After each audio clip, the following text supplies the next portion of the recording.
Just on Saturday, we spoke about how only 10% of planets in Starfield will have life on them, but also how every planet is still worth exploring.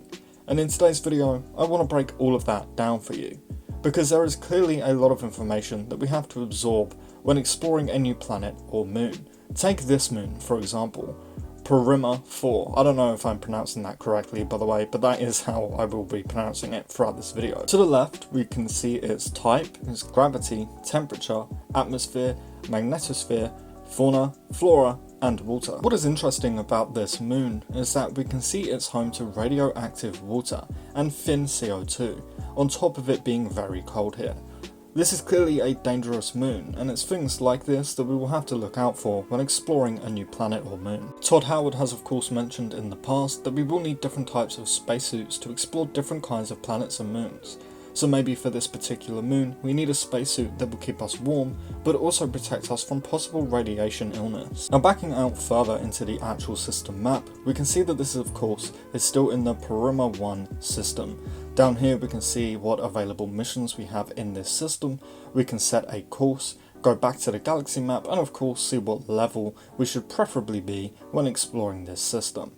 We do know that we can visit any system pretty much whenever we want, as long as we have the correct upgrades in our ships in order to get us there. But if we go to a, say, level 60 system for example at level 5, it will be very difficult for us to do pretty much anything. But we also have so many different types of planets and moons too.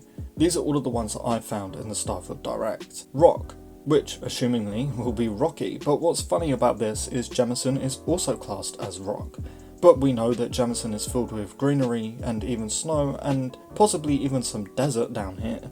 Next we see barren, which means a land too poor to produce much or any vegetation, but this could also mean bleak and lifeless. And next we can see an ice giant, kind of like Uranus and Neptune. An ice giant is lacking well-defined solid surfaces that are primarily composed of gases and liquids. What's interesting is that it does look like we can land on these from the set landing target down here, but ice giants will be extremely dangerous for us, so I am personally very excited to see how this goes. Now sadly that is all of the planet types shown in the Starfield Direct, and we definitely see rock the most. Almost every single planet and moon that they show in the star map is a rock biome planet, but we can assume that we will see many others such as desert, snow, maybe even metal or iron, and possibly some gas giants too, which I'm really hoping for.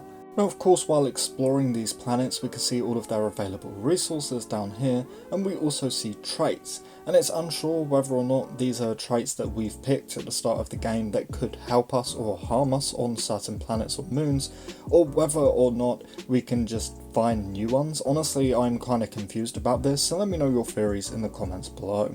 Obviously, we do know that almost every planet and moon will give us both fauna and flora, and of course resources to collect and gather to help us build upgrades for our weapons and possibly our spacesuits, and of course outposts. And if we look at the scanner here, we can see this moon has 4 fauna, aka wildlife, and 3 flora, aka plants or flowers, leaving us with 8 resources, sort of like materials for us to mine with our cutter weapon, again to help us with weapon upgrades, spacesuit upgrades, outposts or what have you. But while exploring planets or moons, we can find many different places to explore, such as abandoned mines, industrial outposts, civilian outposts, and of course cities, caves, and a lot more. And yes, we can explore satellite stations, enemy spaceships, and again, more. And while exploring all of these places, you may also find crew members with smaller stories to tell. Still think there might be a spot for me on your ship?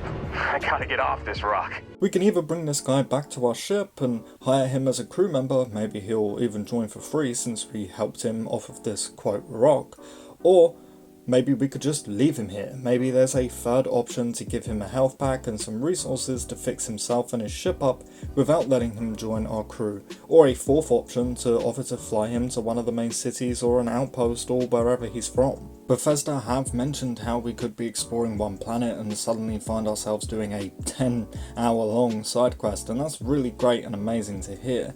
Now I do want to go over temperature very quickly, and again we sadly don't see much information here, but I do want to point out this scorched one. Maybe this planet is slowly burning due to being so close to the sun.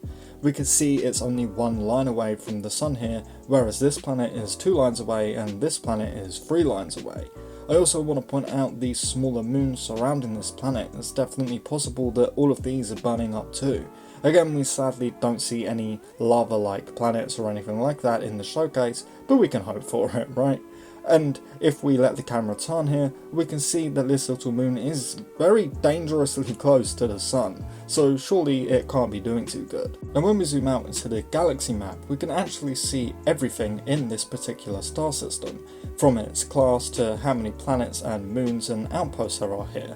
We can see that we have 6 planets in this star system, along with 15 moons and 0 outposts in the Perimeter star system. Sorry, I'm still trying to work out how you pronounce that properly. And now if we go and look at the Vol 2 star system that planet Neon is in, we can see that there are 6 planets, 5 moons, and again 0 outposts.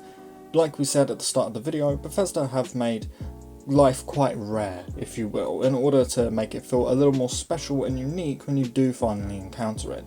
And I think to also help give Starfield that scarily empty space vibe of just looking out into the emptiness of the void of space, making you feel alone.